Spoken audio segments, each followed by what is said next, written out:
बच्चों आज मैं आपसे कक्षा 11 व्यवसाय अध्ययन के अध्याय 8 व्यवसायिक वित्त के स्रोत के अंतर्गत संचित आय, वाणिज्यिक पत्र और आड़त पर चर्चा करूंगा।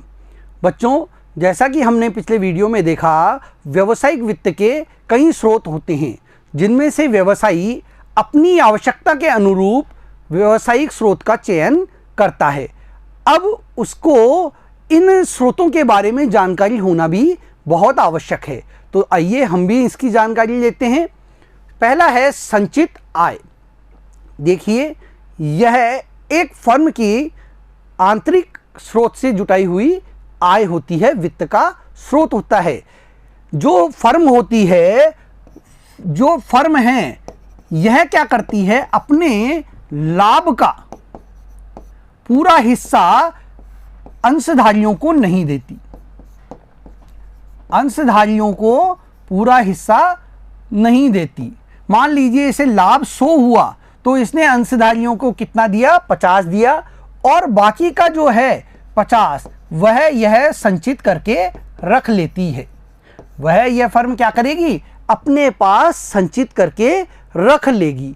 अब यह जो आय होती है जिसे उसने बचा के रखा है वह उसकी संचित आय कहलाती है और इसका वह अपने व्यवसाय में पुनः विनियोग कर लेता है। आइए देखें, कंपनी अपनी पूरी आय को अंशधारियों में लाभांश के रूप में नहीं वितरित करती। वह पूरी आय, जो पूरा लाभ है, उसे वितरित नहीं करती है। शुद्ध आय के एक भाग को व्यवसाय में भविष्य में उपयोग के लिए संचित कर लेती है और उसका कुछ भाग वह अपने भविष्य में उपयोग करने के लिए संचित करके रख लेती है। इसे संचित आय या स्वयं वित्तीयकरण अथवा लाभ का पुनः विनियोग कहते हैं। क्योंकि लाभ में से बचाकर उसने रखा है और उसे पुनः लगाएगा अपने व्यवसाय में, इसलिए इसे लाभ का पुनः विनियोग भी कहते हैं। इसे संचित आय भी कहा जाता है और यह स्वयं वित्तीयकरण भी है, क्योंकि यह फर्म द्वारा खुद के अंदर से जुटाया हुआ क्या है, धन है।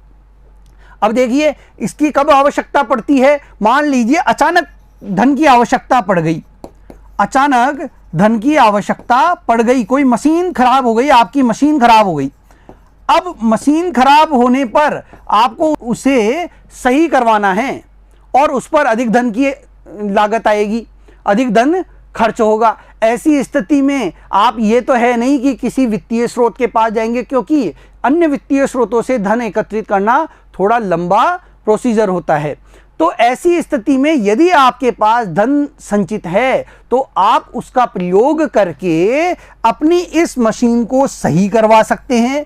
साथ ही आप नई मशीन की तत्काल व्यवस्था भी कर सकते हैं। तो ये संचित आय द्वारा आकस्मिक जो धन की आवश्यकता होती है उसकी पूर्ति कर दी जाती है। किसी भी संगठन में पुनः विनियोग के लिए उपलब्ध लाभ कई तत्वों पर निर्भर करता है। देखिए, यह कई बातों पर निर्भर करेगा कि एक तो आपका शुद्ध लाभ कितना है, कितना लाभ आपको हो रहा है, आपकी लाभांश नीति कैसी है, लाभांश नीति कैसी है और संगठन की आय कैसी है। यदि आपकी आय में उतार चढ़ाव हो रहा है, कभी तो बहुत अच्छी आय हो जाती है और कभी आय नहीं होती, हानि हो जाती है, तो ऐसी स्थिति में आप निरंतर संचित आय करके नहीं रख सकते। साथ ही आपकी लाभांश नीति ये कहती है कि जितना भी अधिक लाभ होगा वह आप अंशधारियों में बांटेंगे, तो भी संचित आय का आप एकत्रीकरण नहीं कर सकते। आपकी शुद्ध लाभ कितना है इसके ऊपर भी आपका संचित आय निर्भर करता है कि भाई आप अगर बहुत अच्छा लाभ हो रहा है तो ही उसमें से संचित आय को प्राप्त कर सकते हैं, उसमें से धन बचा सकते हैं और उसका पुनः विनियोग अपने व्यवसाय में कर सकते हैं। यदि आपको हानि हो रही है तो आप कोई भी लाभ जब हो ही नहीं रहा तो आप संचित आय कहां से प्राप्त करेंगे। तो यह व्यवसाय के लाभ पर निर्भर करता है कि आपका संचित आय कितना होगा और आप क्या उसे प्राप्त कर पा रहे हैं या नहीं कर पा रहे। यह आपकी लाभांश नीति पर निर्भर करता है। इसके गुण देख लेते हैं बच्चों। संचित आय किसी भी संगठन की पूंजी का स्थायी स्रोत है। देखिए यह पूंजी का स्थायी स्रोत होता है, क्योंकि यह आपके लाभ होने पर उसमें से आपने जो कुछ हिस्सा बचा के रखा है तो वह आपके काम में आ जाता है, और साथ ही वह जो धन है वह लंबे समय तक व्यवसाय में लगा रहता है। तो यह क्या होता है, पूंजी का स्थायी स्रोत है। संचित आय को ब्याज, लाभांश और अतिरिक्त लागत के रूप में कोई व्यय नहीं करना होता।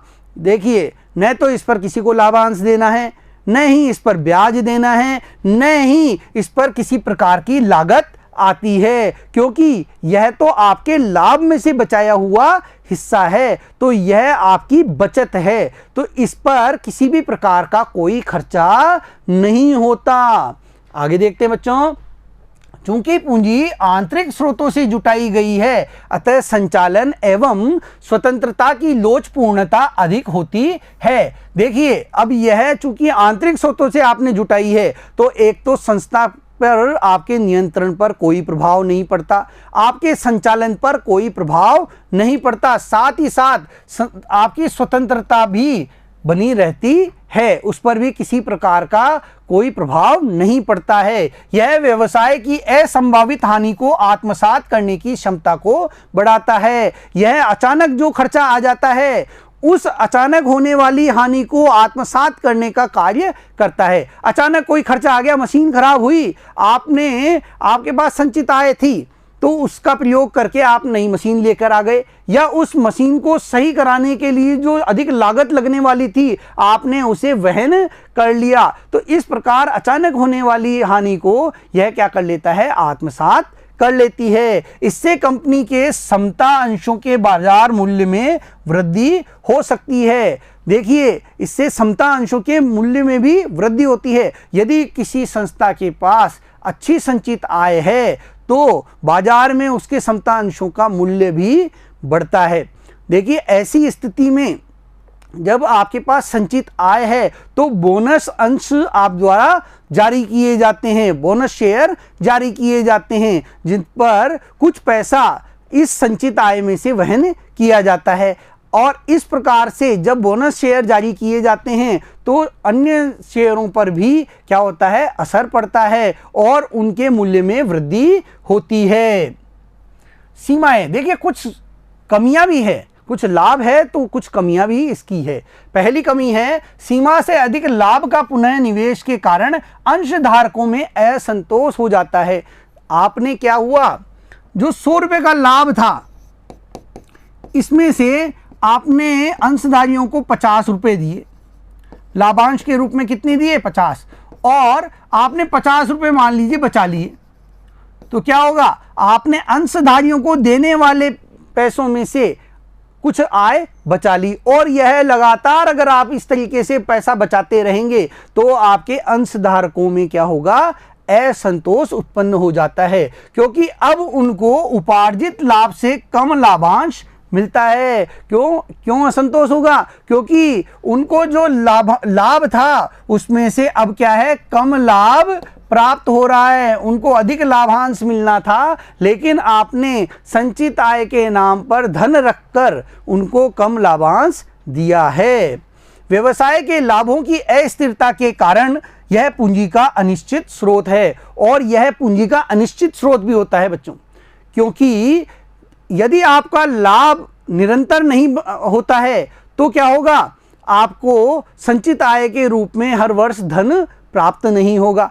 एक साल आपको लाभ हुआ तो आपने क्या किया, संचित आय प्राप्त कर ली, आपने उस लाभ में से संचित आय प्राप्त कर ली। मान लीजिए आपको अगले वर्ष ही हानि हो गई, तो ऐसी स्थिति में आपके पास कोई भी आय प्राप्त नहीं होगी। तो यह वित्त का निरंतर मिलने वाला स्रोत नहीं है, इससे आप निरंतर धन अर्जित नहीं कर सकते। इस पूंजी के संयोग लागत को बहुत सी फर्में मान्यता नहीं देती है, क्योंकि इससे कोषों का अनुपयुक्त उपयोग हो सकता है। देखिए कई फर्में जो हैं वो इसे मान्यता नहीं देती है, क्योंकि इस प्रकार से जो संचित किया हुआ धन है उसका अनुपयुक्त प्रयोग किया जा सकता है, इसलिए कई प्रबंधक इसको मान्यता प्रदान नहीं करते हैं। आगे देखते हैं बच्चों। व्यापारिक साख। देखिए बच्चों, इसे एक सीधे से उदाहरण से हम समझते हैं। हम बाजार जाते हैं, किसी दुकान पर हम गए और हमारे पास पूरे पैसे नहीं हैं, वह हमारा जानकार दुकानदार है, तो हम क्या करेंगे, कुछ पैसे दे देंगे और क्या कहते हैं कि कुछ पैसे हम बाद में देंगे, 7 दिन बाद 10 दिन बाद आपको दे जाएंगे। वह दुकानदार भी क्या होता है, हमें सामान दे देता है। तो यह होती है साख, यानी उसने हमें उधार में सामान दे दिया। इसी प्रकार जब एक फर्म है वह दूसरी फर्म से, इस फर्म से कच्चा माल प्राप्त कर रही है मान लीजिए, और तुरंत पैसे का भुगतान नहीं करती है, तुरंत यह क्या कर रही है, भुगतान नहीं कर रही है, यह कहती है कि हम 15 दिन बाद भुगतान करेंगे। तो ऐसी स्थिति में क्या होता है, यह 15 दिन के लिए दूसरी फर्म पहली इस वाली फर्म को, ए फर्म को क्या कह देती है, अनुमति दे देती है कि आप कच्चा माल लो, 15 दिन बाद उसका भुगतान कर देना। तो ये जो प्रक्रिया है यह कहलाती है व्यापारिक साख। अब बच्चों, हर कोई दुकानदार तो हमें उधार देता नहीं है, हर कोई दुकानदार तो हमें उधार देता नहीं है।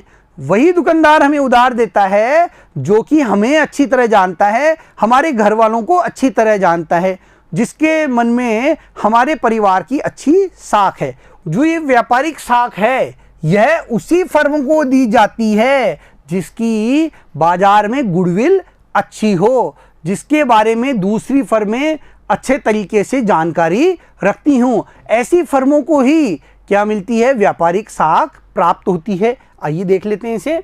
व्यापारिक साख एक व्यापारी द्वारा दूसरे व्यापारी को वस्तु एवं सेवाओं के क्रय के लिए दी गई उधार सुविधा को कहते हैं। देखिए, एक व्यापारी द्वारा दूसरे व्यापारी को, यानी एक फर्म दूसरी फर्म को क्या दे रही है, उधार की सुविधा दे रही है। वस्तु और सेवाओं के क्रय के लिए यह सुविधा प्रदान की जाती है।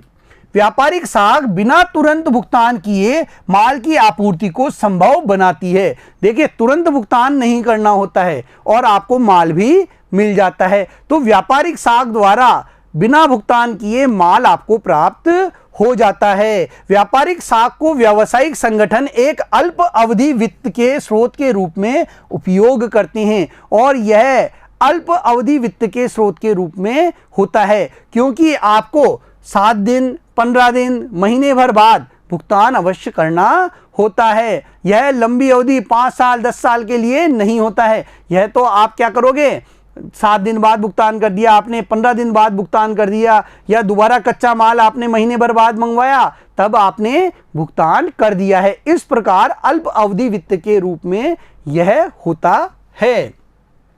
यह उन ग्राहकों को दी जाती है जिनकी वित्तीय स्थिति सुदृढ़ एवं ख्याति होती है। देखिए, यह केवल उन्हीं फर्मों को मिलती है, उन्हीं व्यापारियों को मिलती है जिनकी गुडविल अच्छी है और जिनकी वित्तीय स्थिति सुदृढ़ है, जिस पर यह विश्वास हो कि यह हमारा उधार लौटा देगा, उसी को व्यापारिक साख प्राप्त होती है।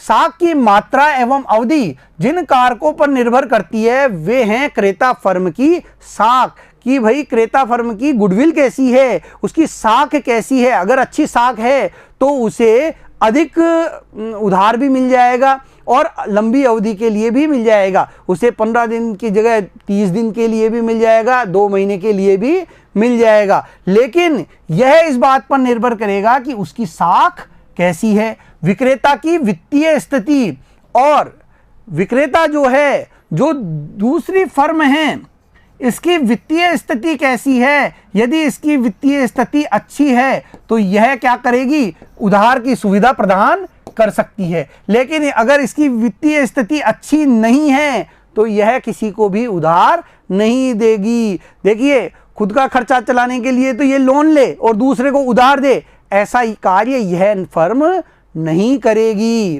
क्रय की मात्रा, एक ये भी निर्भर करता है कि आपके द्वारा खरीदी गई मात्रा कितनी है। मान लीजिए ये फर्म केवल 100 पीस किसी चीज के मंगा रही है, ठीक है, यह 100 पीस किसी वस्तु के मंगवा रही है और एक फर्म 1000 पीस मंगवा रही है, तो ऐसी स्थिति में किसे उधार की सुविधा दी जाएगी? जो कि अधिक पीस मंगवा रहा है, जो कि अधिक व्यापार कर रहा है, अधिक खरीदारी कर रहा है, उसे क्या मिलती है? व्यापारिक साख प्राप्त हो जाती है आसानी से। भुगतान का पिछला शेष, एक आप द्वारा भुगतान का जो पिछला शेष है वो चुका दिया गया है या नहीं? आपने पहले का उधार तो चुकाया नहीं है और अब फिर से नया माल खरीदकर और अधिक उधार प्राप्त करना चाहते हैं, तो ऐसा भी नहीं होता है। व्यापारिक फर्म आपको तभी सामान उधार देती है जब आपने पिछला बकाया चुका दिया है। बाजार में प्रतियोगिता की सीमा, साथ ही बाजार में प्रतियोगिता कैसी है? क्या उस माल की सप्लाई करने वाला अन्य कोई वितरक है? यदि मान लीजिए यही सामान एक अन्य विक्रेता भी दे रहा है, ठीक है, इसके अलावा ये मान लीजिए सी फर्म भी दे रही है, डी फर्म भी इसी चीज़ को दे रही है, तो क्या होगा? आप उधार अवश्य देंगे। चाहे माल कम खरीदे व्यापारी तो भी आप उधार देंगे, क्योंकि कोई भी फर्म ये नहीं चाहती कि उससे जुड़ी हुई फर्म किसी अन्य के पास चली जाए, यह वह नहीं होने देना चाहती। तो वह अपने जो ग्राहक हैं उनको बांधे रखने के लिए, अपनी ग्राहक फर्मों को बांधे रखने के लिए उन्हें इस प्रकार की साख की सुविधा उपलब्ध कराती है। एक फर्म अलग अलग ग्राहकों को अलग अलग शर्तों पर उधार की सुविधा दे सकती है। देखिए, एक जो फर्म होती है वह अलग अलग फर्मों के लिए अलग अलग शर्तों के आधार पर उधार की सुविधा देती है और उसकी मात्रा भी कम या ज़्यादा हो सकती है। इस व्यापारिक फर्म की जो ये ई व्यापारिक फर्म है, ई फर्म है, इसकी साख खराब है। इसकी साख क्या है? खराब है। इसकी गुडविल बहुत खराब है मार्केट में। ये पैसे नहीं लौटाता है, मान लीजिए यह धन नहीं लौटाता है, उधार तो ले लेता है लेकिन पैसा नहीं लौटाता। तो अब इसको जो ये फर्म है ये क्या करेगी? कम से कम उधार देगी, कम से कम उधार देगी और कोशिश करेगी कि यह इसे उधार में सामान दे ही नहीं, क्योंकि इसे पता है कि इसकी गुडविल बिल्कुल ही खराब है, कोई गुडविल बाजार में नहीं है। और एक फर्म जिसकी गुडविल अच्छी है वह उसे उधार आसानी से दे देगी। तो ये चीज़ निर्भर करती है कि आपकी बाजार में साख कैसी है, उसी के आधार पर अलग अलग शर्तों पर उधार दिया जाता है, अलग अलग मात्रा में उधार मिलती है।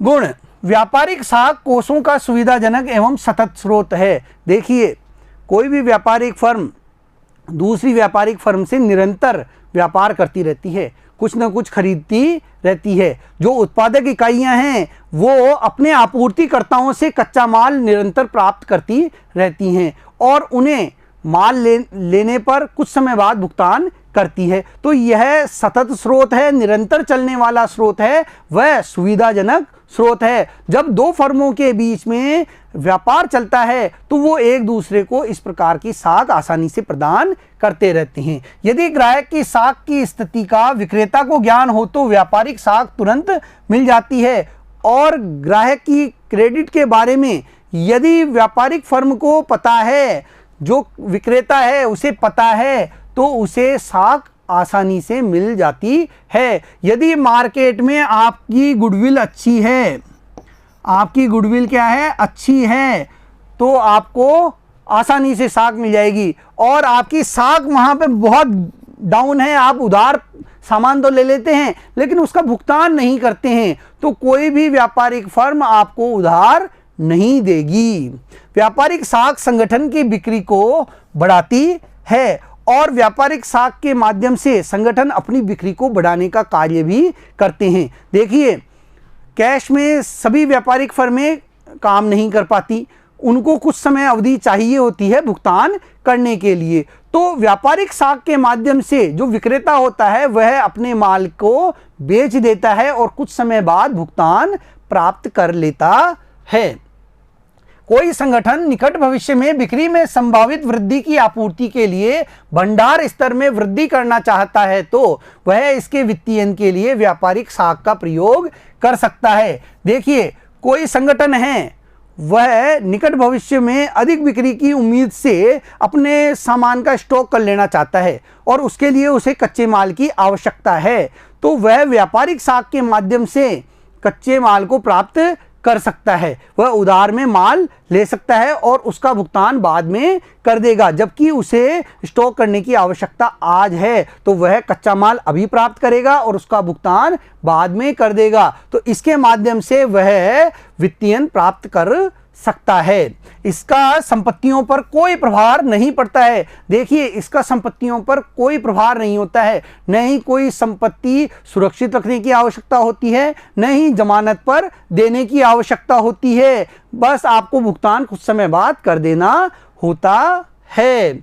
इसकी कुछ कमियां भी है बच्चों, सीमाएं। देखिए, जब कुछ गुण होते हैं तो कुछ कमियां भी उसमें होती है, और वो कमियां क्या क्या है। पहली कमी देखिए, व्यापारिक साख की आसान व लोचपूर्ण सुविधाओं का मिलना किसी भी फर्म को अति व्यापार के लिए प्रेरित कर सकता है, जिससे फर्म का जोखिम बढ़ता है। देखिए, जब व्यापारिक साख आसानी से प्राप्त हो जाती है, जब आपको उधार में माल मिल रहा है और उसका भुगतान आपको अभी नहीं करना है, तो क्या है, आप लापरवाह हो जाते हैं। आप क्या करते हैं, अधिक से अधिक माल प्राप्त कर लेते हैं और अपना उत्पादन बढ़ाकर मार्केट में उतार देते हैं। इससे आपको जोखिम भी उठाना पड़ता है, कई बार हानि की स्थिति भी हो जाती है। तो ऐसी स्थिति में व्यापारिक साख से आप क्या हो जाते हैं, अति व्यापार के लिए प्रेरित हो जाते हैं, जिससे आपको जोखिम उठाना पड़ सकता है। व्यापारिक साख के माध्यम से सीमित कोष ही जुटाए जा सकते हैं। यदि अधिक वित्त की आवश्यकता है तो आप इससे नहीं जुटा सकते। आपने कोई सामान लिया है और तो उसका कुछ समय बाद आपको भुगतान करना ही होगा। आप दीर्घ अवधि तक एक तो इसका भुगतान नहीं कर सकते, केवल यह अल्प अवधि के लिए ही वित्त का स्रोत होता है। कुछ समय में आपको भुगतान करना ही होगा। साथ ही आप इससे सीमित मात्रा में ही, सिर्फ कुछ मात्रा में ही कोष प्राप्त कर सकते हैं। धन एकत्रित करने के अधिकांश स्रोतों की तुलना में यह खर्चीला स्रोत होता है। और देखिए, यह खर्चीला स्रोत होता है। अब बात आती है कि हमने खर्च क्या किया। देखिए, आपने अपनी गुडविल बनाने के लिए, अपनी साख बनाने के लिए बहुत मेहनत की है, बहुत आपने परिश्रम किया है, तब जाकर आपकी संस्था की साख अच्छी बनती है। तभी उसी के जरिए आपको क्या मिलती है, व्यापारिक साख प्राप्त होती है। आपने अपनी गुडविल बनाने के लिए बहुत मेहनत किया है, बहुत परिश्रम किया है, साथ ही आपने काफ़ी धन भी उस पर निवेश किया है, तब जाकर आपकी बाजार में गुडविल बनी है। और उसी गुडविल पर आपको कोई भी अन्य फर्म क्या देती है, व्यापारिक साख प्रदान करती है। तो यह अधिकांश स्रोतों की तुलना में एक खर्चीला माध्यम माना जाता है। आड़त फैक्टरिंग। देखिए, आड़त फैक्टरिंग क्या है, एक तरह से ये दलाली भी कहा जाता है। इसको समझते हैं। एक व्यक्ति है ए, एक व्यक्ति है बी। देखिए, बी से ए ने कोई सामान खरीदा। इसने क्या किया, कोई सामान खरीदा है 5,000 का, ठीक है। अब यह अभी इसको लौटा नहीं रहा और इसने इसको क्या दे दिया है कि भैया मैं तो आपको 5 महीने बाद लौटाऊंगा। कितने महीने बाद? 5 माह बाद लौटाऊंगा, ठीक है। 5,000 रुपये का सामान खरीदा था और अभी पैसा नहीं दिया, 5 महीने बाद वह पैसा देगा। ऐसी स्थिति में अब बी को आवश्यकता पड़ गई, तो क्या हुआ कि एक सी, जो कि कोई वित्तीय संस्था है, उसने सी से संपर्क किया, सी से बात की, बी ने अपनी व्यथा बता दी सी को। अब क्या होगा, सी कहेगा कि भैया तुम्हारे को मैं 4,500 रुपये तो अभी दे देता हूँ। कितने दे रहा हूँ? 4,500 रुपये दे देता हूँ आपको, और ए से पैसा मैं वसूल कर लूँगा। बी ने कहा ठीक है, आप ए से पैसा वसूल कर लें। और अधिकार किसे दे दिया इसने? जो इसके पास अधिकार था ए से पैसा वसूल करने का, बी ने उसे सी को ट्रांसफर कर दिया। 5 महीने बाद सी ए के पास जाएगा और उससे क्या करेगा, 5,000 रुपये प्राप्त कर लेगा। उससे क्या करेगा, 5,000 रुपये प्राप्त कर लेगा। यह होता है आड़त फैक्टरिंग। देखिए इसके अंदर सी ने क्या किया है, बी के लिए पैसा इकट्ठा करने का काम किया है और बी को समय से पहले ही अपना पैसा प्राप्त हो गया। कुछ पैसा उसने सी को काट दिया, पहले ही दे दिया है, जो कि सी का क्या हो गया, एक तरह से खर्चा हो गया। सी जो मेहनत करेगा उसका उसने क्या कर लिया, पहले ही पैसा ले लिया है। और इस प्रकार इसने क्या कर लिया, ए से पैसा भी प्राप्त कर लिया है और बी को अपने समय पर पैसा भी मिल गया। इसे देखते हैं। आड़त एक ऐसी वित्त संबंधित सेवा है जिसमें देनदारियों का एक प्रकार का विक्रय होता है। देखिए देनदारियों का एक प्रकार का विक्रय होता है। इसके पास देनदारी थी, बी के पास एक ही देनदारी कि ए से उसे वसूल करना है, ए देगा उसे, तो उसने किसे दे दिया, ये सी को दे दिया है। अब इसकी वसूली कौन करेगा, सी वसूली करेगा, जिसमें बैंक या वित्तीय संस्थान को देनदारी वसूलने का अधिकार दे दिया जाता है। और ये सी कौन होगा, ये कोई बैंक होगा या फिर यह कोई वित्तीय संस्थान होगा। इसके एवज में कुछ बट्टा काटकर कम राशि पहले ही ले ली जाती है और कुछ बट्टा काटकर पहले ही बी ने क्या ले ली, राशि ले ली, सी से राशि प्राप्त कर ली है। फैक्टरिंग की सेवाएं भारतीय रिजर्व बैंक की पहल के फलस्वरूप भारतीय वित्त के क्षेत्र में 90 के शुरुआती दशक में प्रारंभ हुई। 90 के शुरुआती दशक में यह फैक्टरिंग सुविधा भारत में प्रारंभ हुई थी और इसके लिए भारतीय रिजर्व बैंक ने पहल की। आड़तिया विभिन्न सेवाएं प्रदान करता है जो इस प्रकार है। अब ये आड़तिये जो फैक्टर होते हैं ये क्या सेवाएं प्रदान करते हैं वो देखते हैं। विपत्रों को भुनाना, देखिए विपत्रों को भुनाने का कार्य करते हैं। भय अथवा विनाशाक एवं ग्राहकों की लेनदारी को वसूल करना। इसमें वस्तु एवं सेवाओं के कारण प्राप्य बिलों को एक निश्चित कटौती पर फैक्टर को बेच दिया जाता है। अभी हमने देखा था बी ने क्या किया था, जो सी फर्म थी, सी फर्म बी ने क्या किया, 5,000 रुपये लेने थे इसे, 5,000 रुपये इसे किससे लेने थे, ए से लेने थे, लेकिन इसने सी को 4,500 रुपये में ही जो अपना अधिकार था वो किसको बेच दिया, सी को बेच दिया और इससे कितने रुपए ले लिए, 4,500 रुपये ले लिए और अधिकार किसे दे दिया, सी को दे दिया है। सभी साख नियंत्रण एवं क्रेता से उधार वसूली का पूरा उत्तरदायित्व फैक्टर का होता है। अब साख प्राप्त करने का इसमें अधिकार किसको मिल गया है, सी को मिल गया है, जो कि एक फर्म है, इसे हम फैक्टर भी कहते हैं। यह बैंक भी हो सकता है, वित्तीय संस्थान भी हो सकता है। एवं फर्म को अप्राप्य ऋणों के कारण होने वाली हानि से सुरक्षा प्रदान करता है। अब ये फैक्टर देखिए, इसे 4,500 रुपये दे दिए हैं, 500 रुपये इसने अपने क्या काट लिए, बट्टे के रूप में काट लिए, अपने खर्चे के रूप में इसने पहले ही काट लिए और यह इसे अप्राप्य ऋणों के जो जोखिम थी उससे भी बचा लिया है। फैक्टरिंग की दो विधियां होती है, आलंबन सहित फैक्टरिंग और आलंबन रहित फैक्टरिंग। आलंबन सहित फैक्टरिंग में ग्राहक को अप्राप्य ऋणों की जोखिम से सुरक्षा नहीं दी जाती। देखिए यदि ए 5,000 रुपये देने से मना कर दे, इसने क्या कर दिया, मना कर दिया, किसको, सी को। इसने सी जब 5 माह बाद इसके पास गया तो इसको क्या कर दिया, मना कर दिया कि भाई मैं पैसे नहीं दूंगा, ये पैसा अब मैं नहीं चुकाऊंगा। तो ये सी क्या करेगा, ये बी से पूरा पैसा वसूल करेगा। पैसा किससे वसूल करेगा, बी से वसूल करेगा और यह पद्धति होती है आलंबन सहित फैक्टरिंग। इसके अंदर अप्राप्य ऋणों की जोखिम से सुरक्षा ग्राहक को नहीं दी जाती है, कोई सुरक्षा इसे प्राप्त नहीं होगी। जबकि आलंबन रहित फैक्टरिंग में फैक्टर साख के कारण पूरे जोखिम को वहन करता है और आलंबन रहित में क्या होगा, इस बी का कोई लेना देना नहीं होगा। यह सारा जोखिम अब कौन वहन करेगा, ये सी ही वहन करेगा, यही जोखिम वहन करेगा। अर्थात देनदारी यदि प्राप्य हो जाए तो ग्राहक को बीजक की पूरी राशि का भुगतान कर दिया जाएगा, और यदि पैसा प्राप्त हो गया है तो यह अपनी फीस लेकर, जो इसकी निर्धारित फीस होगी वह लेकर बाकी का पैसा भी किसको दे देगा, बी को दे देगा।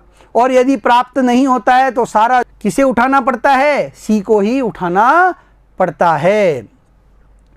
संभावित ग्राहक आदि की साख के संबंध में सूचना देना। देखिए ये फैक्टर दूसरा कार्य करते हैं, ये संभावित ग्राहकों की सूचना भी एकत्र करते हैं और उनकी साख के संबंध में सूचना भी देते हैं। फैक्टर फर्मों के व्यापार संबंधित इतिहास की पूरी जानकारी रखता है। फैक्टरिंग की सेवाएं लेने वालों के लिए यह मूल्यवान जानकारी होती है। देखिए, चूंकि आप किस फर्म के साथ व्यापार कर रहे हैं, उसकी साख की स्थिति कैसी है, इसकी आपको जानकारी नहीं होती, तो फैक्टर के माध्यम से आप उस फर्म की पूरी जानकारी प्राप्त कर सकते हैं कि उसकी साख की स्थिति कैसी है और वह आपका पैसा लौटा भी सकता है या नहीं लौटा सकता। इसकी सारी जानकारी फैक्टर द्वारा आपको दी जाती है, जिससे वह उन लोगों से व्यापार करने से बच जाएंगे जो भुगतान के संबंध में खरे नहीं हैं। और यह फैक्टर आपको यह बता देता है कि यह फर्म भुगतान करने में अच्छी नहीं है, कि भाई जो ये डी फर्म है यह क्या है, अच्छी नहीं है, इसकी साख कैसी है, अच्छी नहीं है, इसकी साख अच्छी नहीं है, तो क्या होगा, बी इससे व्यापार नहीं करेगा, बी इसके साथ कोई लेन देन नहीं करेगा। और इसके बारे में इसे कौन बताएगा, इसे इसका फैक्टर बताएगा, जो कि कौन है, यहां पर हमने देखा उदाहरण में सी है। फैक्टर वित्त विपणन आदि के क्षेत्र में भी उपयुक्त सलाह सेवाएं प्रदान करते हैं और ये वित्त और विपणन के क्षेत्र में भी सलाह प्रदान करने का कार्य करते हैं। फैक्टर अपनी सेवाओं के बदले फीस लेते हैं, और ये क्या लेते हैं, फीस लेने का काम करते हैं। ये अपनी जो भी सेवाएं प्रदान करेंगे उसके बदले में फर्म से फीस लेते हैं। फैक्टरिंग की सेवाएं प्रदान करने वाले संगठनों में भारतीय स्टेट बैंक, आढ़तीय तथा वाणिज्यिक सेवा limited, can bank factors limited, foremost factor limited एवं इनके अतिरिक्त कई गैर बैंकिंग वित्त कंपनियां तथा अन्य दूसरी एजेंसियां फैक्टरिंग सेवाएं प्रदान करती है। देखिए ये कुछ संस्थाएं हैं जो कि एक तो एसबीआई चलाता है, state bank of India, can bank द्वारा चलाया जाता है, और इनके अलावा भी कई गैर बैंकिंग वित्त कंपनियां हैं जो कि आढ़तीय का काम करती है, फैक्टरिंग का काम करती है। इसके गुण देखते हैं बच्चों। गुण, फैक्टरिंग के द्वारा कोष जुटाना वित्तीयन के अन्य माध्यमों से सस्ता होता है। देखिए अन्य माध्यमों से वित्त प्राप्त करने के लिए कई प्रकार की लागतों का उठाना पड़ता है, उनका वहन करना पड़ता है। चाहे आप अंश के माध्यम से धन एकत्रित करें, चाहे आप वाणिज्यिक पत्रों के माध्यम से धन एकत्रित करें, लेकिन आपको फैक्टरिंग के माध्यम से केवल फैक्टर को निर्धारित फीस देनी होती है। इसके अतिरिक्त अन्य प्रकार की लागतें इस पर नहीं आती हैं। इससे रोकड़ प्रवाह बढ़ने से ग्राहक अपनी देयताओं के देय होने पर तुरंत भुगतान कर सकता है। देखिए इसमें रोकड़ प्रवाह बढ़ जाता है। आपका पैसा अभी ए द्वारा नहीं दिया गया है, आपका पैसा अभी ए द्वारा क्या है, नहीं दिया गया है, जबकि आपको सी से, जो कि एक फैक्टर है, उसने आपको क्या है, पैसा दे दिया है। ए ने अभी भुगतान नहीं किया, उसकी एवज में किसने दे दिया है, सी ने दे दिया है, और अब ए से कौन वसूल करेगा, सी वसूल करेगा। जो अवधि ए द्वारा बताई गई है उस अवधि पर सी ए के पास जाकर धन वसूल करेगा। अब आपको पैसा, आज आपकी आवश्यकता थी, आपको अपनी देयताओं का भुगतान करना था, उस समय आपके पास क्या आ गया, पैसा आ गया, आपके पास रोकड़ आ गया और आपने तुरंत भुगतान कर दिया।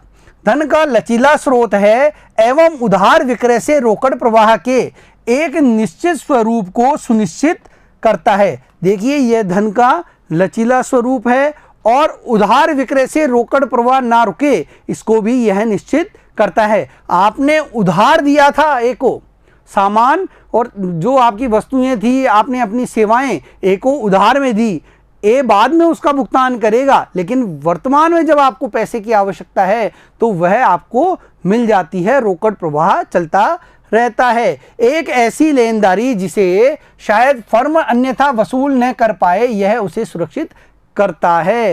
हो सकता है आप ए से अपना पैसा वसूल नहीं कर पाते, लेकिन इसके माध्यम से सी जो फैक्टर है वह उससे वसूल करने का कार्य करेगा और आप उस परेशानी से बच जाते हैं। यह फर्म की संपत्ति पर कोई भार नहीं पैदा करता और फैक्टरिंग के माध्यम से जो वित्त प्राप्त किया जाता है, इसमें फर्म की संपत्ति पर किसी भी प्रकार का कोई भार नहीं होता। न तो आपको गिरवी रखनी होती है संपत्ति, न ही आपको जमानत पर रखनी होती है। फैक्टर साख नियंत्रण का पूरा दायित्व अपने कंधों पर ले लेता है, इसलिए ग्राहक व्यवसाय के दूसरे संचालन क्षेत्रों पर ध्यान केंद्रित कर सकता है। देखिए, व्यवसायी के पास बहुत सारे कार्य होते हैं, तो वह अपना पैसा वसूल करने का कार्य फैक्टर को दे देता है और अपना ध्यान अन्य कार्यों पर लगाता है, अपने व्यवसाय को आगे बढ़ाने में अपना ध्यान लगाता है। सीमाएं, देखिए इसकी कुछ कमियां भी हैं।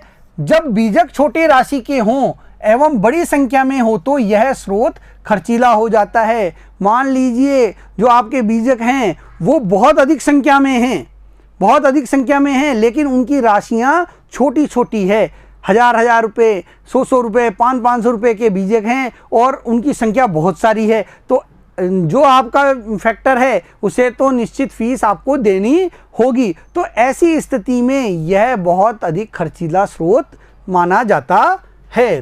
फैक्टर फर्म अग्रिम वित्त सामान्यतः ब्याज की प्रचलित दर की तुलना में ऊंची दर से उपलब्ध कराती है, और जब फैक्टर आपको पहले ही वित्त प्रदान कर रहा है, भाई उसे पैसा तो बाद में प्राप्त होगा, लेकिन वह तो आपको अग्रिम वित्त दे रहा है, पहले ही पैसा दे रहा है, तो उसकी जो ब्याज की दर होती है वह प्रचलित दर से काफ़ी ऊंची होती है। फैक्टर ग्राहक के लिए तीसरा पक्ष होता है, इससे व्यवहार करने में सहजता अनुभव न करे। देखिए, जो ग्राहक है, जो ए है, उसके लिए सी तो क्या है, तीसरा पक्ष है। यह क्या है, तीसरा पक्ष हो गया।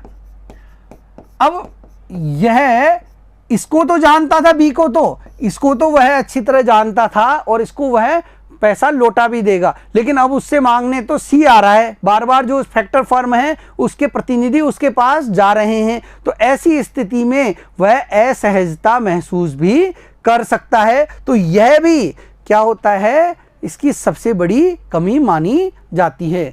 बच्चों, आज हमने व्यावसायिक वित्त के 3 स्रोतों पर चर्चा की। अगले वीडियो में हम अन्य स्रोतों पर चर्चा करेंगे। धन्यवाद।